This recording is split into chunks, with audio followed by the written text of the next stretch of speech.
Bonjour, bonsoir mesdames et messieurs, moi c'est Chanel Davison Position, vous connaissez ça déjà.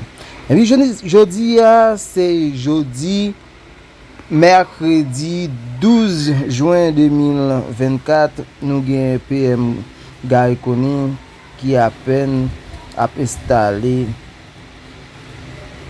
pour premier ministre dans la tête pays. Et bien là, il n'est pas venu parler en pile, il vient par détail, il gagne sous ça qu'il pourra le faire dans la tête pays. Et bien il était là primatia, il était quitté primatia, qu'on a retourné encore, il pas venu pour là. Et bien pour quitter nous tendre toute action, tout ça il gagne dans Jacout.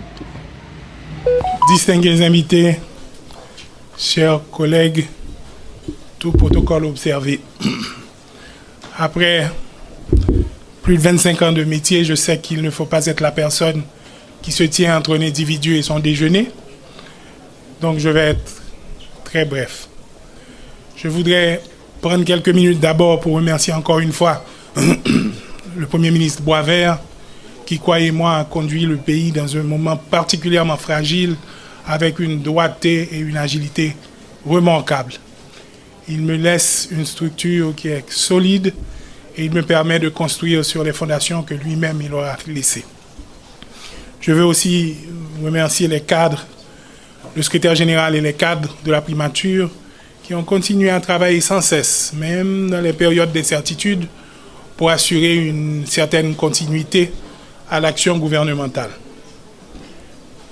Il y a environ 12 ans, pratiquement au jour même, c'était au mois de mai, le 21 mai, si mes souvenirs sont bons, je laissais la primature. Dans des conditions assez différentes, certainement, et avec un certain niveau de frustration.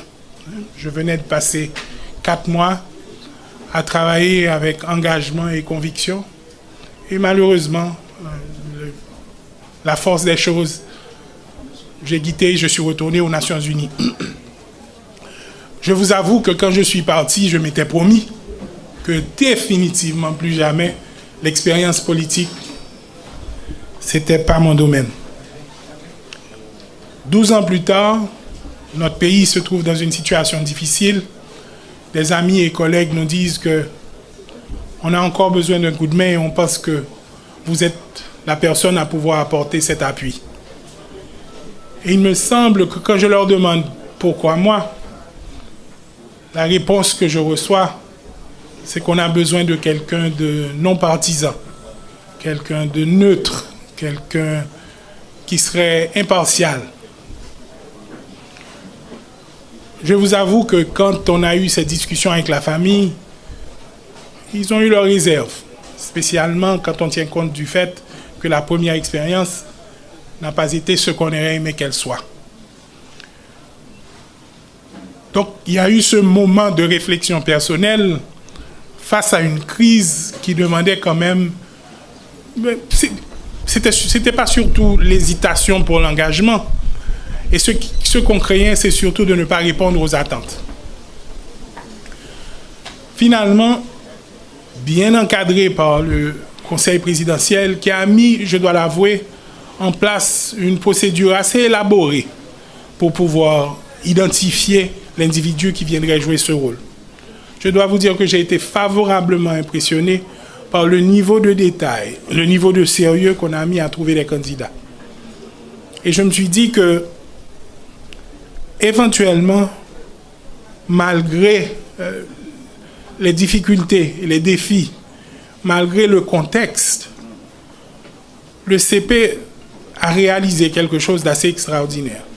C'est l'une des rares fois, moi, dans ma vie, que je voyais des individus qui ont des différends aussi profonds mettre à côté ces différends et arriver à s'entendre sur un choix, sur une vision, sur un ensemble de priorités.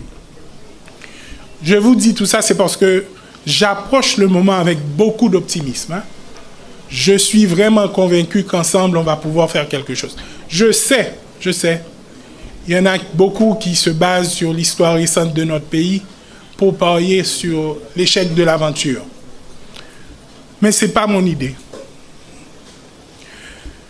Je crois que dans les grands moments, l'Haïtien a cette capacité de dépassement quand l'opportunité lui est offerte. Et c'est sur ça que je vais miser. Les nouveaux ministres qui sont dans la pièce, j'ai vu depuis 24 heures l'optimisme avec lequel vous approchez vos tâches. J'ai vu l'engouement que vous amenez au travail que vous allez faire. Je sais les défis, je connais les défis que vous et vos familles allez certainement vivre dans les prochains jours. Si vous n'êtes pas encore sous les médias sociaux, ça ne va pas tarder. Si vous n'avez pas encore toute cette liste de choses à la fois vraies et fausses, personnelles, publiques, qui sont aujourd'hui au grand jour manipulées par des intérêts inavoués, soyez assurés que ça vient. Mais laissez-moi vous dire, ça vaut la peine. On va les prendre ensemble. On va se battre ensemble. On va travailler ensemble et en solidarité. Mais on va réussir. Merci. Donc, je ne serai pas plus long que ça. C'est vraiment un plaisir pour moi d'avoir la chance de servir mon pays encore une fois. Je suis très content de l'équipe que j'ai retrouvée à la primature. J'ai hâte de découvrir avec vous de nouvelles pistes, des innovations pour pouvoir soulager rapidement la misère de cette population qui nous attend. Je vous dirai tout simplement que nous serons un gouvernement empathique. Nous serons sensibles à la souffrance de la population. Nous partagerons leur peine. Il n'y a pas de place pour les différences. Elle doit sentir que nous sommes avec elle. Et chaque jour, quand vous allez vous coucher, vous devez vous demander, est-ce que j'ai travaillé pour ce peuple? Merci.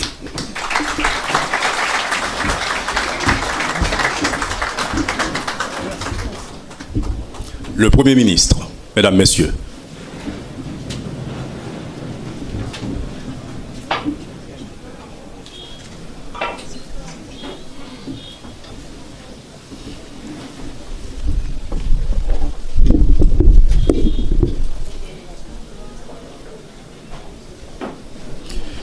Merci de vous rasseoir. J'espère que tout le monde a déjà son verre.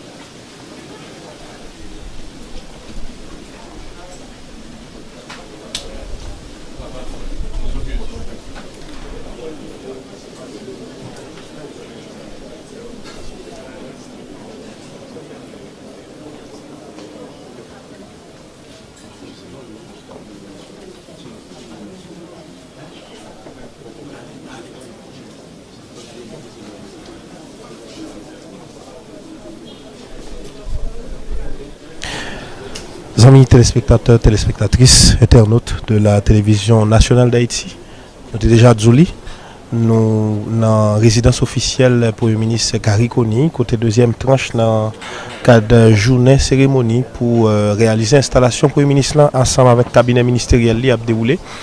Là, nous suivons sous écran discours, si vous voulez, secrétaire général primature, M. Jude Charles Faustin. Et nous suivons le discours pour le ministre intérimaire sortant, M. Michel Patrick Boisvert. Et après, nous avons gagné un propos soulevé pour un ministre qui a à peine arrivé et qui a à peine installé, M. Gary Coney, docteur Gary Coney, vous me dites mieux, qui lui-même